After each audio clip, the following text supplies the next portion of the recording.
हुजूर ने मिराज से वापिस आके फरमाया, उमर मैं जन्नत में तेरा घर देख आया हूँ। मैं अक्सर सोचता हूँ हजरत उमर ने घर क्यों नहीं बनाया, इमाम हसन और हुसैन ने लंबे चौड़े महल्लात क्यों नहीं बनाए। ऐसा तो नहीं था कि उनके पास माल नहीं आया।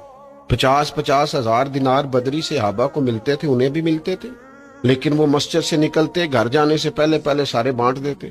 यानी एक होता है दौलत आई नहीं आई, दिल में नहीं समाई, आई और उन्होंने सीने से नहीं लगाई। आई दौलत करीब आई, एक बार नहीं कई बार आई।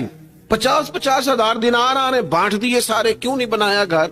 बना सकते थे, दुनिया से जा रहे थे, 80 दिनार का कर्जा था और अमीरुल मोमिनीन है, 24 लाख मुरब्बा मील के हुक्मरान है। यहाँ तो जो एमएनए की सीट पे इलेक्शन में फाते बनता है, उसका एक घर अपने इलाके में होता है, एक लाहौर में होता है, एक इस्लामाबाद में होता है। वो कहते हैं वहां जाना पड़ता है इजलास अटेंड करने के लिए, तो अपनी पर्सनल रिहाइश भी होनी चाहिए। और कईयों की तो कई शहरों में है। वहां रहता कौन है? चौकीदार। वहां वक्त कौन गुजारते हैं? चौकीदार, नौकर, मुलाजिमीन।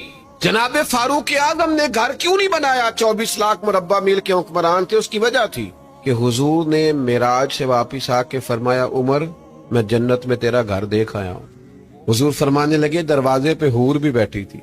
पहले मैंने चाहा अंदर से देखूं, फिर मुझे ख्याल आया कि जनाबे उमर फारूक बड़े उसूल पसंद और जलाल के आदमी हैं। शारहीन हदीस कहते हैं गोया इसका मतलब ये बनता है कि खुद ही तो हुजूर ने कानून बनाया है कि जिसके घर जाओ इजाजत लेके जाओ, तो लिहाजा महबूब नहीं गए। हसनैन करीमैन ने घर क्यों नहीं बनाए? माले गनीमत में से हिस्सा आता, उनके लिए बड़ी वुसअतें सी, ढेर सारे उनके पास वसाइल आते, क्यों नहीं बनाया? वो क्यों दुनिया में बड़े बड़े महल्लात बनाए जिन्हें नबी पाक ने जन्नती जवानों का सरदार फरमा दिया, जो जन्नत में बसने वालों के सरदार हों। तवज्जो ही नहीं की।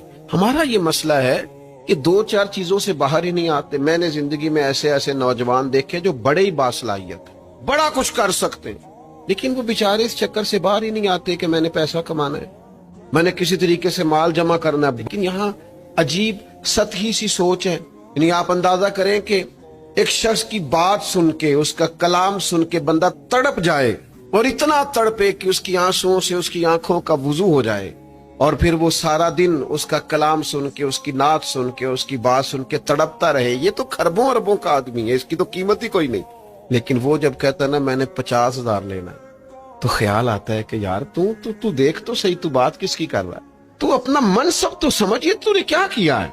तेरा ये स्टेटस नहीं भाई, ये तेरा मेयार नहीं। आखिरत के लिए अमल करना। नौजवानों निकल आओ सतही सोचों से बाहर।